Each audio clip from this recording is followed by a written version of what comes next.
Festive season से पहले सरकार ने रेलवे कर्मचारियों को तोहफा दिया है। कैबिनेट ने रेलवे के सभी नॉन गेजेटेड कर्मचारियों को 78 दिन के प्रोडक्टिविटी लिंक बोनस को मंजूरी दी है। इससे सरकार पर साल 2091 करोड़ रुपए का हर साल बोझ पड़ेगा और रेलवे प्रोटेक्शन कोर्स और रेलवे प्रोटेक्शन स्पेशल फोर्स को ये बोनस नहीं मिलेगा। ये भी बताएं, ये बोनस दशहरा से पहले दे दिया जाएगा। सरकार 1 अप्रैल 2017 से जीएसटी लागू करने के लिए प्रतिबद्ध है। इसी के तहत आज कैबिनेट ने 2256 करोड़ के बजट को मंजूरी दी। Central board of excise and customs यानी सीबीईसी इस रकम का इस्तेमाल जीएसटी को वक्त पर लागू कराने के लिए करेगी। प्रोजेक्ट सक्षम के तहत आईटी इंफ्रास्ट्रक्चर तैयार किया जाएगा। इस प्रोजेक्ट पर 7 साल में कुल 2256 करोड़ रुपए खर्च किए जाएंगे। प्रोजेक्ट सक्षम के तहत आईटी सिस्टम को अपग्रेड भी किया जाएगा। इस प्लेटफॉर्म का इस्तेमाल जीएसटी और स्विफ्ट के लिए होगा।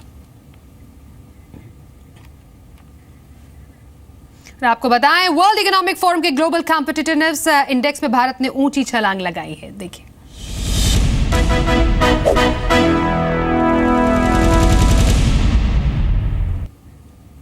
और आईएसी पर सुनते हैं वित्त मंत्री अरुण जेटली को। That between 2007 and 2014, we were broadly in the 60 to 70th position, and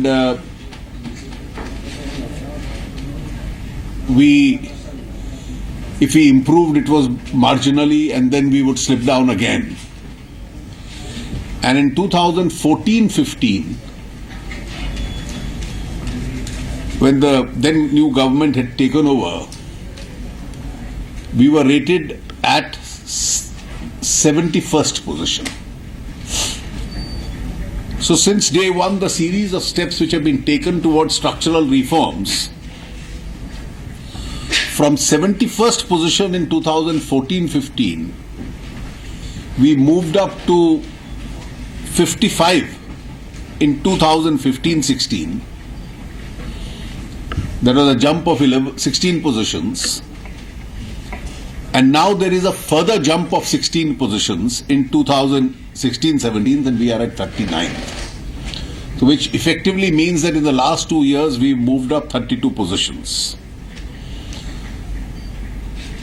Now, this competitiveness index is based on an aggregate of 12 main indicators.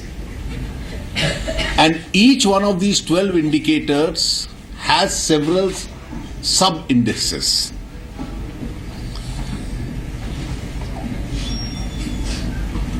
And this therefore reflects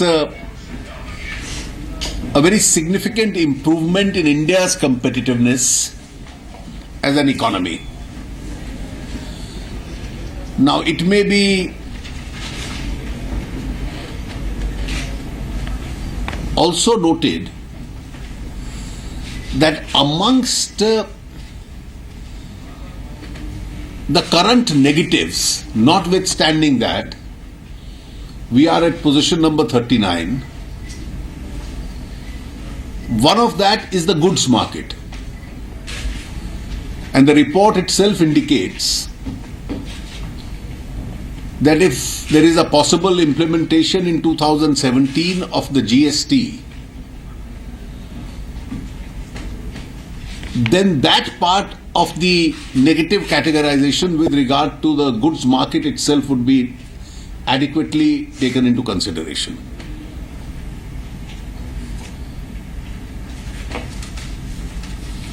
Now, with regard to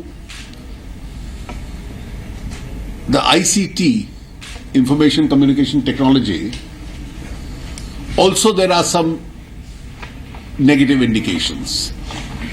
But with the ongoing effective implementation of Digital India, the report indicates that it's likely to move up. Global competitiveness index में भारत की बेहतर ranking पर बोलते हुए वित्त मंत्री अरुण जेटली। बढ़ते हैं अब आगे और बात करते हैं जी बिजनेस के मिनिस्टरियल कॉन्क्लेव की। एक बार फिर से सरकार के दिग्गज मंत्रियों से उनके कामकाज का हिसाब हम लेने जा रहे हैं। गुरुवार को मोदी सरकार के दिग्गज मंत्री जी बिजनेस के महामंच पर जुटेंगे और बात करेंगे देश के इंफ्रास्ट्रक्चर पर।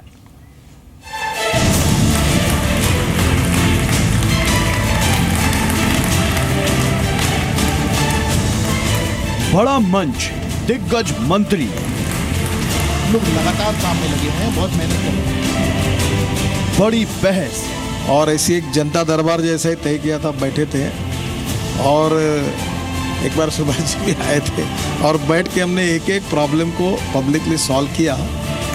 इंडिया की ग्रोथ की सच्ची दास्तान।